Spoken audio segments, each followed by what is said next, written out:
Breaking news చూస్తున్నాం. తెలంగాణలో ఎట్టకేలకు కాంగ్రెస్ ఫస్ట్ లిస్ట్ ని విడుదల చేసింది. ప్రధానంగా మనం చూసుకున్నట్టయితే 119 నియోజకవర్గాలకు గాను 55 మందితో కూడిన జాబితాను ఫస్ట్ లిస్ట్ గా విడుదల చేసింది కాంగ్రెస్. అయితే ఈ మేరకు మిగతా జాబితా ఎప్పుడు విడుదల చేస్తుందని కొంతమేర సందేహం నెలకొన్న నేపథ్యంలో లేదా ఈ రోజు లేదా ఇంకో 2 రోజుల్లో కాంగ్రెస్ సెకండ్ లిస్ట్ కూడా వచ్చే అవకాశంగా ఉన్నట్లుగా తెలుస్తుంది. అయితే ప్రధానంగా మనం చూసుకున్నట్టయితే ఫస్ట్ లిస్ట్ లో ఒక్కసారి కనుక మనం పరిశీలించినట్టయితే కొంతమంది అభ్యర్థులు గతంలో ఉన్న అభ్యర్థులకి అవకాశం కల్పించింది. అలాగే మనం చూసుకున్నట్టయితే ఇతర పార్టీల నుంచి వచ్చిన నేతలకు కూడా ఈ మేరకు అవకాశం కల్పించడం జరిగింది. ప్రధానంగా మనం చూసుకున్నట్టయితే ఎస్సీ ఎస్టీ బీసీ కేటగిరీల్లో తగు న్యాయం జరిగిందా, సామాజిక న్యాయం చేశారా అనేది కూడా కొంతమేర సందేహం వ్యక్తమవుతుంది.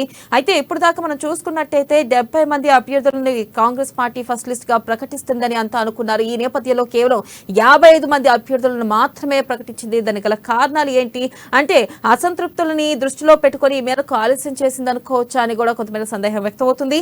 ప్రధానంగా మనం చూసుకున్నట్టయితే ఇటు ఇతర పార్టీలకు చెందిన నాయకులకు కూడా ప్రాముఖ్యత వహించినట్లుగా కూడా తెలుస్తుంది.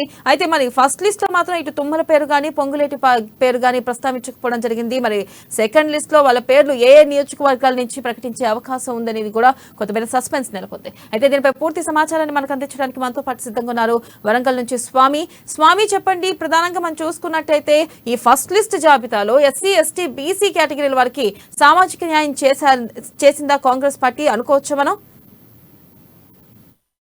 రైట్, ఖచ్చితంగా మొత్తానికైతే కాంగ్రెస్ పార్టీ అధిష్టానం మాత్రము ఇలా స్క్రీనింగ్ కమిటీ కూడా 55 మెంబర్స్ కూడా ఇచ్చిన పరిస్థితి కనపడుతుంది. మొత్తానికైతే ఎస్సీ ఎస్టీ బడుగు బలహీన వర్గాలకు చెందిన అభ్యర్థులు మాత్రం ఖచ్చితంగా ప్రకటించింది అనుకోవచ్చు. ఇవాళ మొత్తానికైతే ఎస్సీ ఎస్టీలలో కూడా సంతోషం వ్యక్తం చేస్తున్న పరిస్థితి కనపడతా ఉంది. ఎందుకంటే ఉమ్మడి వరంగల్ జిల్లా వ్యాప్తంగా కూడా 12 నియోజకవర్గాలు ఉంటే మొత్తానికైతే స్టేషన్ గన్పూర్ ఎస్సీగా ఉన్నామా స్టేషన్ గన్పూర్ ఇందిరా అను కూడా సెలెక్ట్ చేయడం జరిగింది. మొత్తానికైతే అక్కడ ములుగు జిల్లాకు సంబంధించిన ములుగు కాన్స్టిట్యున్సీలో ఎస్టీ ఉన్న ధనసరి అనసూయ అలియాస్ సీతక్క కూడా ఇవాళ రావడం కూడా హర్షం వ్యక్తం పరిస్థితి కనపడుతుంది. మొత్తానికైతే సామాజిక అంటే రెడ్డి సామాజిక వర్గానికి చెందిన జనరల్ కేటగిరీ వరంగల్ జిల్లా నర్సంపేట యొక్క వర్గానికి అయితే దొంతి మాధవరెడ్డిని అయితే సెలెక్ట్ చేసిన పరిస్థితి కనబడుతుంది. అట్లాగే భూపాలపల్లి కూడా బీసీ వర్గానికి చెందిన గంట సత్యనారాయణరావును కూడా భూపాలపల్లికి కాంగ్రెస్ పార్టీ అధిష్టానం మాత్రానికైతే మొత్తానికైతే శుభ పరిణామం అందరి కాంగ్రెస్ కార్యకర్తలలో కూడా జోష్ నింపిందని చెప్పుకోవచ్చు. మొత్తానికైతే వీళ్ళను సెలెక్ట్ చేయడం పట్ల కూడా హర్షధ్వానాలు కూడా వ్యక్తం చేస్తున్న పరిస్థితి కనపడుతుంది. ముఖ్యంగా స్టేషన్ గన్పూర్ నుంచి ఎప్పటికీ కూడా అంటే రానున్న ఎన్నికల్లో గత ఎన్నికల్లో కూడా అధిష్టానం బుద్ధగించినప్పుడు కూడా ఇందిరా కూడా చాలా వరకు ఓపిక పట్టి ఉంది. మరి మొత్తానికైతే పిసిసి చీఫ్ రేవంత్ రెడ్డి వ్యవహార శైలి కూడా చాలా గొప్పదగ్గ విషయం అని చెప్తున్న పరిస్థితి కనపడుతుంది. మొత్తానికైతే బడుగు బలహీన వర్గాలకు చెందిన దళిత బిడ్డలకైతే ఇవాళ న్యాయం జరిగిందని చెప్పుకోవచ్చు. గిరిజనులకు అయితే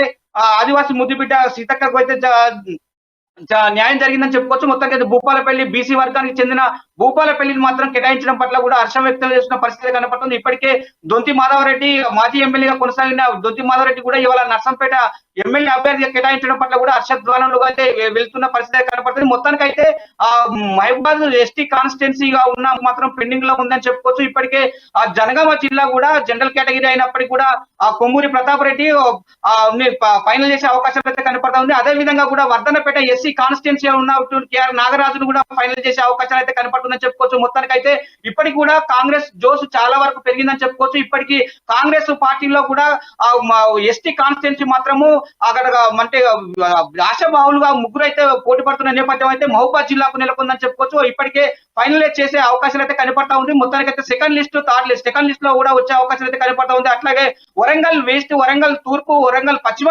నియోజకవర్గానికి సంబంధించిన అయితే మాత్రము కొండ సురేఖ మాజీ మంత్రిగా కొనసాగిన పరిస్థితి అయితే కనపడుతుంది. అధిష్టానం మాత్రం కొండ సురేఖకే కేటాయించాలని చూస్తున్న పరిస్థితి కనపడుతుంది.